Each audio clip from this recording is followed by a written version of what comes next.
নমস্কার বন্ধুরা, সুজাতাস কিচেনে আপনাদের সবাইকে স্বাগত। তো আজকে আবার একটা নতুন রেসিপি নিয়ে এসেছি, সেটা হচ্ছে লাউ শাকের ঝোল। তো আজকে এই লাউ শাকের ঝোলটা কিভাবে বানাবো চলুন একবার দেখিয়ে দিই। লাউ শাকের এই রেসিপিটার জন্য আপনাদেরকে কোনো উপকরণ দেখালাম না, কারণ খুব সিম্পল রেসিপি। তো প্রথমে আমি কড়াইটা বসিয়ে এখানে অল্প করে জল দিয়েছিলাম যেন জলটা গরম হয়।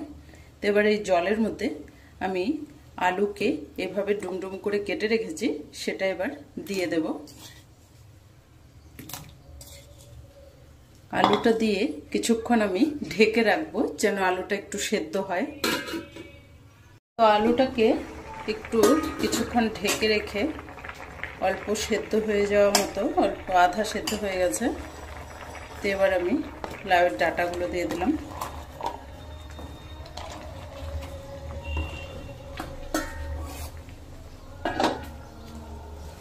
সাথে লাউ শাকটাও দিয়ে দেব।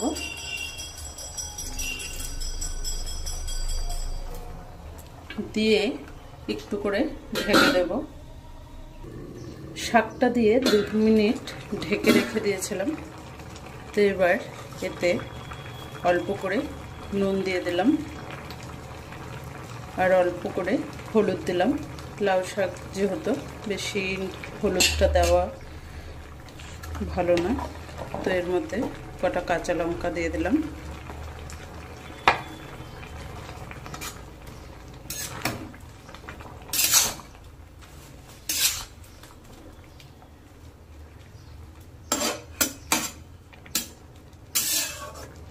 দিয়ে আবার একটু ঢেকে দেব, শাকটা যেন ভালো করে সেদ্ধ হয়ে যায়। আলুটাও সেদ্ধ হয়ে গেছে।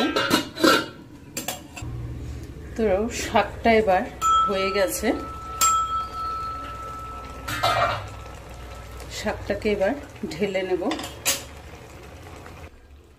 তো শাকটাকে এখানে ঢেলে নিলাম। ঢেলে এবার আমি শাকটাকে সম্বার দিয়ে নেব। তো এতে অল্প করে সর্ষের তেল দিয়ে দিলাম।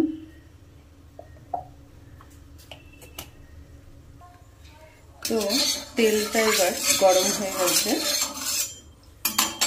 এতে একটা ফোড়নে শুকনো লঙ্কা দিলাম,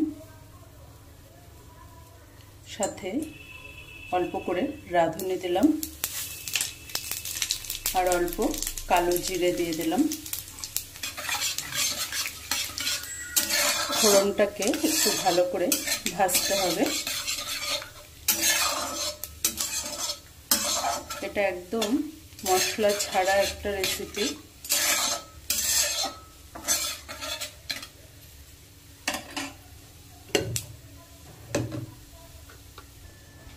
তো এবার এতে সবজিটা ছেড়ে দিলাম।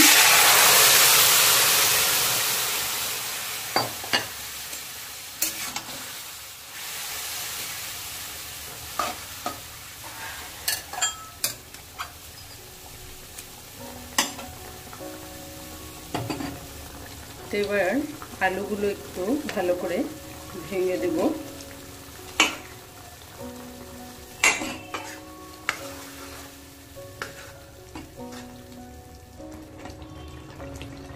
আলুটা এভাবে ভেঙে দিলে তরকারিটা একটু ঘন হবে।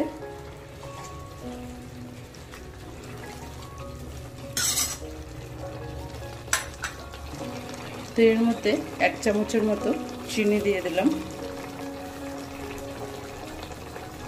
দিয়ে এবার এটা 2 মিনিটের জন্য ঢেকে দেব।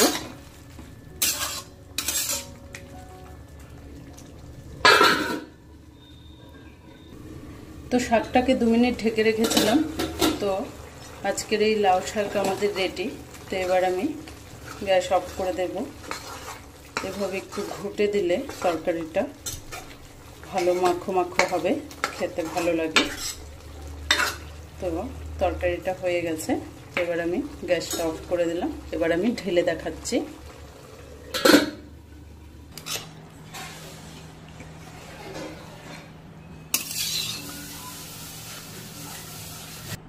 তো আজকের এই লাউ শাকের সিম্পল রেসিপিটা আপনাদের কেমন লাগলো কমেন্ট করে জানাবেন। এই গরমের দিনে এভাবে আপনারাও ঘরে রান্না করে খেয়ে দেখবেন, এটা খুব শরীরের জন্য, পেটের জন্য ভালো। তো রেসিপিটা ভালো লাগলে আমার চ্যানেলটাকে লাইক শেয়ার করে দেবেন, সাবস্ক্রাইব করে পাশে থাকবেন। ধন্যবাদ।